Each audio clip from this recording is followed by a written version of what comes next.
This is Hospitality 1-to-1, conversations on the industry. Here's your host, Chris Bennis. Chris, it's a pleasure to have you on the podcast today. Yeah, thank you very much. I appreciate you having me on the show. It's great to be here. We talked offline. It is snowing to beat the band there in Chicago, so you had to travel uphill both ways to get here today. So I appreciate the trudging in for the interview. I took an Uber to work today, and most people were spinning out on the roads, and I'm in the loop in downtown Chicago. So we'll see how many of my employees actually make the office today. I was talking to Chris before the podcast began. We were talking about how drivers forget how to drive in the snow. So my goodness, the snow itself is not a big deal. It's the people who either A, are going 75 in their all-wheel drive SUV, or those who show clear a path only the size of their eyeballs in their windshield to drive that cause the problem. Oh my goodness. Well, I want to get kicked off, and we actually have a brand new feature. As you know, we are so grateful. Beekeeper is a proud sponsor, has been a proud sponsor for the Hospitality 1-to-1 podcast, and we have a new feature. Think of Beekeeper, think of bees. Where do bees, live? The hive. So we're going to have a feature now called The Hive. And The Hive is simply about a minute or so of quick questions, kind of get to know Chris a little bit more here and any future guests. Some of the questions will be about the industry. Others are just fun questions. So with that being said, I'm going to get these questions brought up here, and we are going to get ready to go. Are you ready for it, Chris? Let's get ready. Let's go. All right, here we go. Let's step into The Hive. All right, question 1. What was your first job? My first job, I worked at a landscaping company when I was 13. Oh, wow. If you could live anywhere, where would that be? Somewhere in Latin America, probably next to the Caribbean and Central America. Good choice. Best vacation? My 1-month honeymoon in Brazil. 1 month honeymoon now. That's impressive. That's relationship goals. All right. Favorite hotel? Too tough to answer, but I will probably say this little 300-year-old building B&B in Salvador, Brazil when I was on my honeymoon. Wow. Amazing. That does sound amazing. Favorite restaurant? Also very difficult, but I would say favorite restaurant is probably La Serena Clandestina in the West Loop, Chicago. Wow. Where would you like to travel to you've not been to? The rest of Latin America. I've been to probably 50% of Latin America, and I need to fill the gap and go to the rest of Latin America. Tough question here, but dream job. Are you doing it now? I think I'm doing it now. Yeah. Dream. I think I'm living the dream. Living the dream. All right. Apple, Android. Which one? Apple. Apple. Smart man. First car? A 1980 280ZX, a Datsun 280ZX. Wow. And then last question before time runs out. Morning person or night owl? I push myself to be a little bit of both. Ride right down the middle of the road. Nice job. You were the first guest of our Hive. We are now done with The Hive. Thank you so much, Chris. What was my score?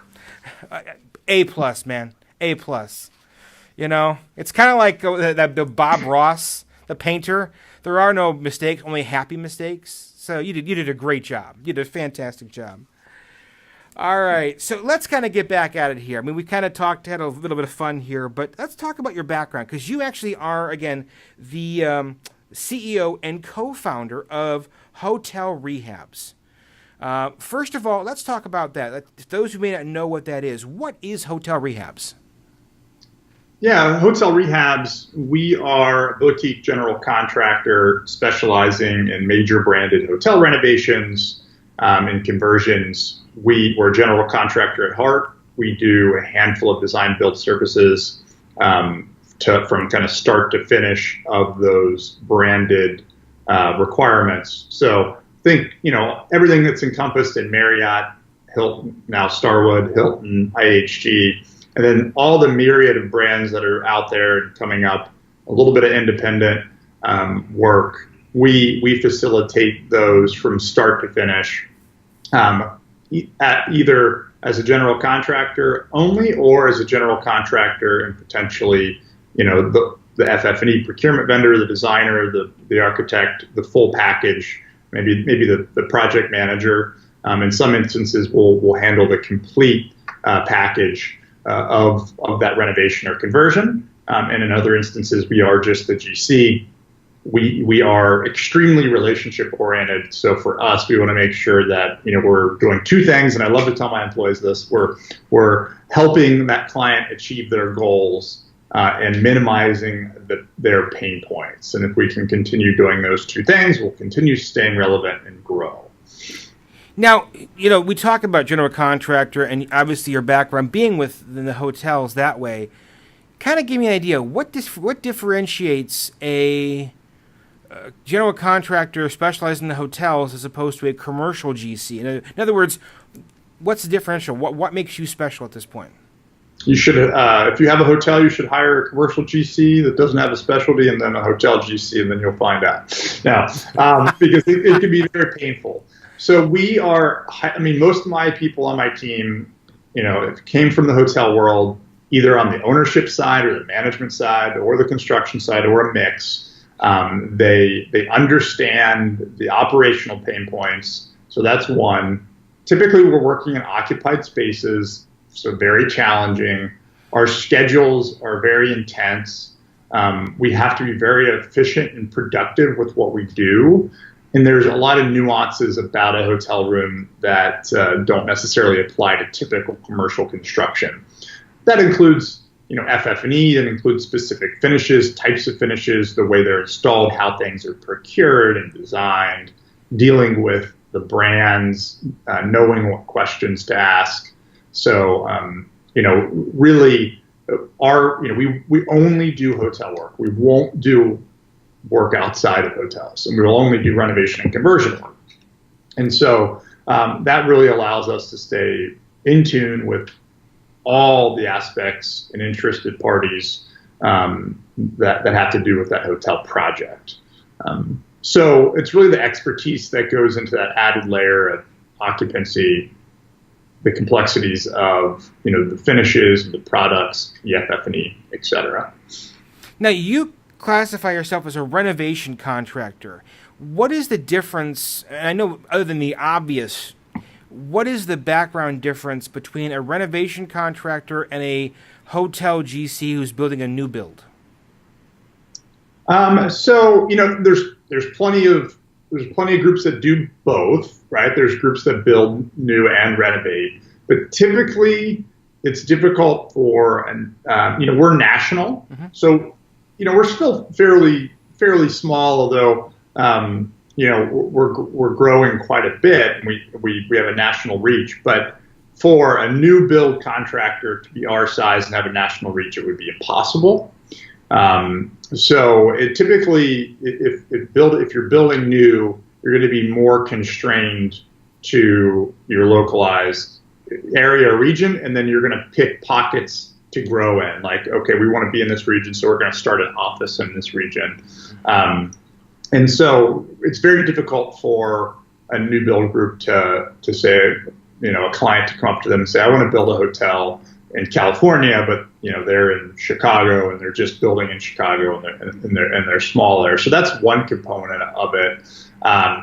The other component of it is, depending on how much renovation work they do, they might not be, if you're a new build contractor and you're not used to that, then you're not going to be in tune with some of those occupied pieces of the building. And that's another plus. There's definitely a piece of the labor market that you have to understand for the renovation side. So sometimes we have to pull a lot of labor quickly, which might not be out of the ordinary from a new build contractor, but sometimes we have to kind of tailor that up and down because of occupancy, and we're working with the needs of the hotel more. And so we have to be extremely nimble and pull resources kind of across the country to be able to do that. And that provides us an expertise to really be an efficient renovation contractor.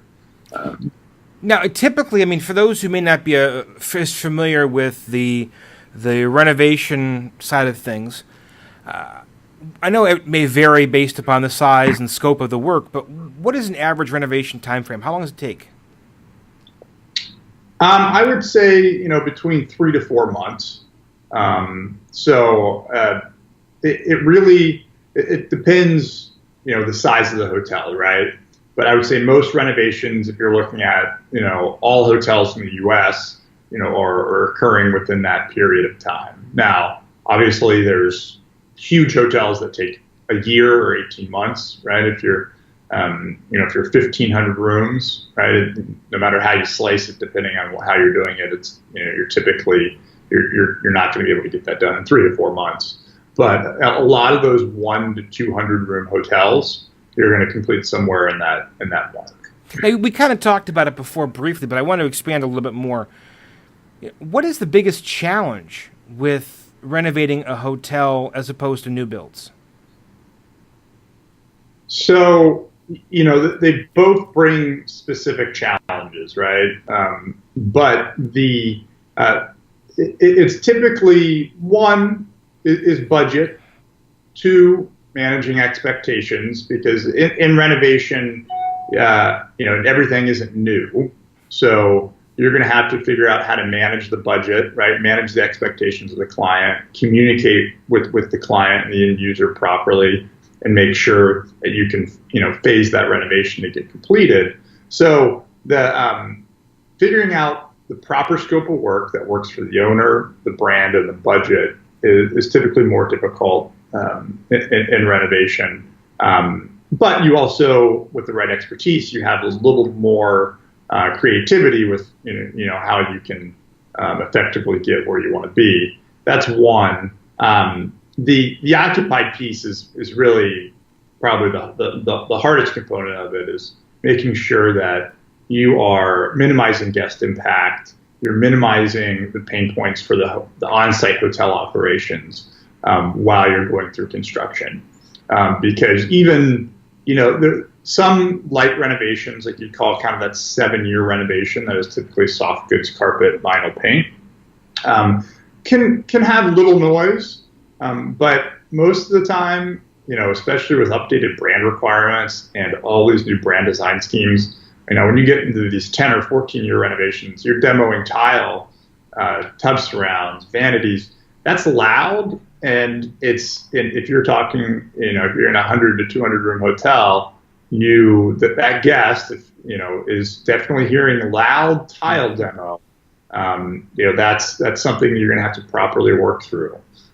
Or you're shutting off water to replace shower valves, right? You have to be, very careful on how you communicate with your guests, and how we as the contractor can be flexible to the hotel. Because those are just challenges in a new build you don't have to deal with.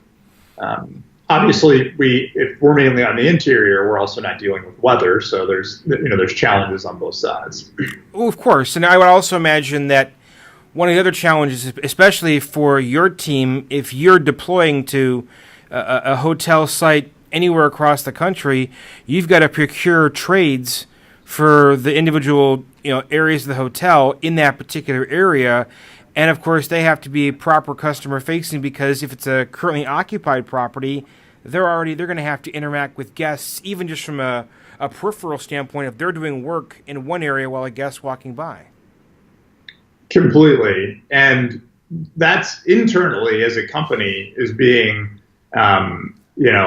a small to mid-sized company and having a national reach. That's one of our biggest challenges. So, and we spend a lot of time on figuring out on nationwide subcontractors, internal teams, self-performing, hotel-specific groups, relationships on that side, because typically you'll see, how if you started the commercial construction company, you would start in your city, right? And you might grow to actually a large size. and make the decision to grow. You might grow regionally, and it would, by the time you got to a national presence, you probably would need to be $1 billion plus business, right? And so because that the subcon going in different markets without relationships, it can be very challenging.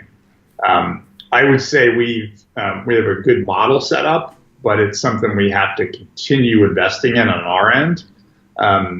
And I guess I always look at it like this, that it's a high barrier to entry from competitors that all of a sudden want to turn national, because it's challenging and painful. So, I mean, let's look at it from a non-branded hotel perspective, because you've kind of talked earlier about, there's the 7-year and the 14-year renovation. So you've got the paint and that kind of thing. And then you've got the larger, like, complete bath remodel, that type of thing. Obviously, a lot of that's brand directed. So to keep your brand standards, you have to do this time. It gets a little fuzzier when it comes to being an independent or boutique hotel where you don't have any type of standard, if you will. If you're a hotel owner listening to the podcast right now or watching the podcast right now, what are some good telltale signs it may be time for either that light or that complete remodel? On the independent side? Pardon? On the independent side? Correct. Yeah, so I would be, it has to be, for me, if I owned an independent hotel, it would have to be in a very specific market, especially if if I'm going to talk in the independent space in kind of that upper mid-scale, upscale, and above, right? Not below. And, I think it's challenging to own a truly independent hotel today if you're not in a market that demands it. But you really have to differentiate yourself, though, if you're going to be successful, because you have to have a different experience, a different level of product, different finishes, a unique experience, right? And so, and I love boutique hotels, and I love experiencing different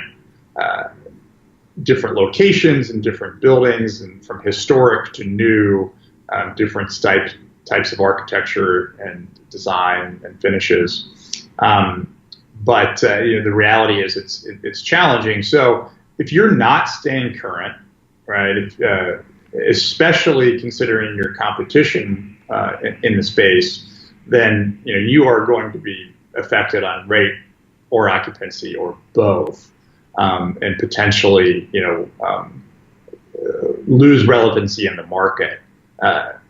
Outside of, now, some of that might be mitigated if you have an amazing location, right, that is unique and provides you an opportunity. Sometimes you're in an area that has very little, branded supply, right, and so you're in a unique situation there. But the brands kind of, depending on what major brand you're talking about, you do either that 7, 10, 14, Marriott typically, like select service, they work off, 7, 14, 21 now. IHG kind of goes like a big 10, and each brand has kind of the different parameters that run in that mix.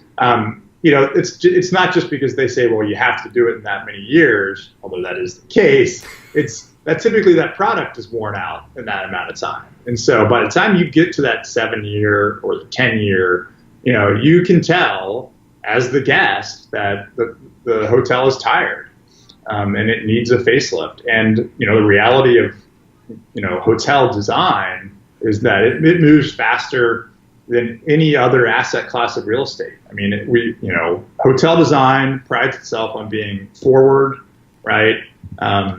Unique, and so the reality with that is things change quicker as well. So you really have to look at your market and compare yourself to your competitors, and look at what product offering you have. So based on location and what unique experiences you're offering. But I really don't see that a boutique hotel can push much longer. Now, I think they have more opportunity to be creative with how they are renovating their space. In branded environments, there are certain things that, this is a requirement, you have to do it. And it really provides no ROI to the owner. It's typically the bureaucracy of the big brand, right? And what happens? You have these big organizations, and they can't move as fast as they probably should, or decisions take a certain amount of time, and so something's been placed up top, and a decision was made, and it has to be carried out, and it's not being changed. And some of those that really don't make any sense, what happens is the brand hears so much from the ownership community, and they might say, okay, all right, we hear you, but 12 months might pass, and 200 hotels might have had to implement what that maybe it was $100,000 or $500,000, right? So that's where I think there's opportunity in how those boutique hotels can be creative in what they're doing with their spaces. I don't think they necessarily get that much more time though, or if they want to get it, they need to realize they're going to be effective on rate or occupancy or both. So in other words, I mean, it's a good thing, bad thing in a sense that you have the creativity to play on. However, you have to be mindful of the fact that you're, if you will, you don't have the brand standards to go off of, if you will. It's going to require more work on your part, pretty much. Yeah, exactly. Gotcha. So, you've got, hearing you talk, Chris, you've got a great passion for this industry. I want to take a minute and kind of have you tell your story. How did you get to where you are today? Sure. So after college, I worked a corporate job for a year and was starting a business. And I've always been very entrepreneurial. I knew I wanted to own a business or several, and I kind of knew that was going to be my life path. And so I had initially my first business that I still have today that is somewhat passive is I started investing in foreclosed real estate, single families, multifamilies right at the crash. So the end of '09 is when I started investing in distressed real estate and still own kind of a handful of small apartment buildings today. Throughout that process, I met my current business partner, who was doing some like a one-off hotel construction work as kind of just like a main subcontractor for one group, and had some exposure to the hotel industry. And we met and brought him in on the real estate venture, and we I got some exposure to understanding his kind of minimal experience with the hotel side. And so before that, I had no real exposure to the hotel business outside of staying in a hotel. And so I thought it was extremely interesting. And we essentially decided to start what is now Hotel Rehabs and launch a full hotel construction business. What we did have was we had the expertise of the actual construction on the ground floor, and then we built back to the actual business operations, more project management, procurement, design, et cetera, on the client piece. So our business is approached first and foremost kind of on that ground floor of the construction piece in hotel renovation, and so that's where I think we have a lot of benefit. You'll see that we're very in tune with the projects on site. So you'll see, my partner or I or high level management at our job sites across the U.S. on a regular basis, and that's not always the case with with other groups. And it also, we stay very in tune to that hotel specific subcontractor market, which allows us to be nimble, move quick, and have a competitive edge there. But we continued, for those, 2 or 3 years, kind of into 2013, we continued to invest in multifamily real estate through the first venture I told you about. And on the hotel side, we really just did a handful of projects a year. And about 3 or 4 years ago, we decided to grow the Hotel Rehabs. We rebranded and decided to really put an action plan in place, start developing new client relationships, and that's where we've seen a lot of growth. So most of our growth as a company has been in the last 3 years. We've been in a myriad of states, and cities from San Diego to Connecticut, to a lot of places in between. We've worked in Manhattan, Chicago, LA, the Bay Area, San Francisco. We've been in difficult to work in markets, and then we've been in the middle of nowhere as well. So right now we're also across the U.S. We're in the Bay Area. We're in LA. We're in Bismarck, North Dakota. We're in downtown Milwaukee. We're in Carson City, Nevada. In Louisville on something that came up last minute. We're across the U.S. and I would say at any given time we're talking to a new or an existing client about a project in also another dozen states, really. Now you've got a fairly new piece of hardware here. According to Inc., you're part of the 500 fastest growing companies in 2017, am I right? You are right. We, I kind of just gave a little bit of insight into our growth, and as we started to grow the business, we really great recognition. We made the number 92 on the Inc. 5000 list, Inc. 500 list. What a remarkable accomplishment. I mean, obviously, still a relatively new company to see that kind of rapid growth. I wanted to kind of pick your brain for a minute because, you may be, given your background and given your current company, well positioned to answer this question. You look at hotels, how they changed in the last couple of years. From a hotel structure standpoint, a building standpoint, where do you see the future of hotels going in the next 5-10 years? Yeah, so I think you're seeing more modular, especially in select service.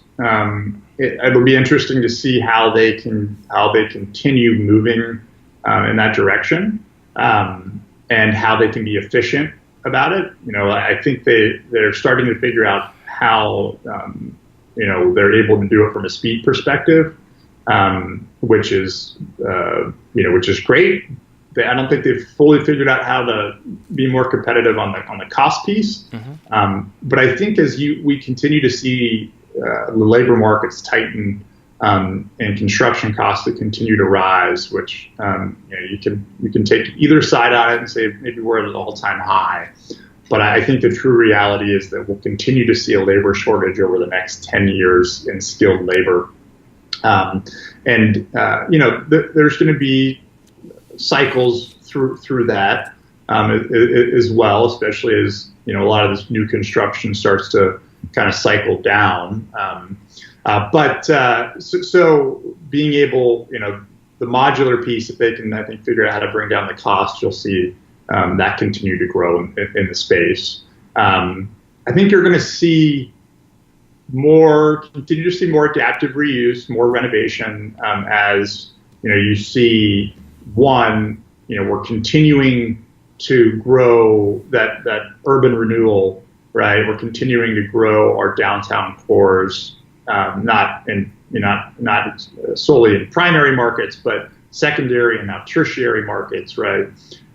Where you look at the U.S. and like you look at a city like Cincinnati that was dying in population for years and years and years and has made this great revival. Cities like Kansas City as well, right, that are continuing to grow, that they're kind of historic downtowns that were going in the opposite direction as maybe we were fleeting for the suburbs 20 years ago.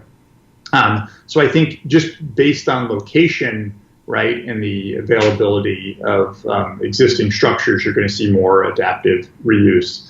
And then, there were a lot of hotels, built 10 years ago, 20 years ago, that you're going to see larger renovations versus new construction. So, for example, I was just in a meeting with Marriott at their first guinea pig courtyard exterior revamp for Gen 1, Gen 2s. And it is a very large exterior renovation of those existing structures. And it essentially, their goal was to make the hotel look like a brand new hotel from the exterior. And they've done a really good job, I think, with accomplishing that. Still trying to figure out those costs. It's a very expensive renovation to do. But I think that most owners are going to look at it and figure out how to pencil the cost versus a new build, and it's going to work out because you're getting another 15 years on an asset like a courtyard that has a ton of value, and you're being able to maintain that flag with less downtime of a new build, less unknowns, and definitely a lower cost. Terrific conversation, Chris. I mean, it's been really insightful. I wish we had more time. Unfortunately, we don't. So if people want to get a hold of you, either to talk about hotel rehabs or just pick your brain, what's the best way to get a hold of you?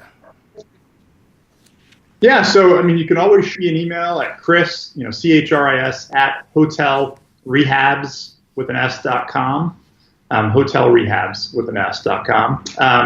Or you can shoot me a call on my office line, 312-898-0080. You can also connect with me on LinkedIn. So I'm open if anybody wants to reach out. Feel free to pick my brain, from a vendor to a subcontractor to an owner to a management company. If you're looking for some budgetary numbers on a new design scheme, more than likely we know about it or have budgeted it.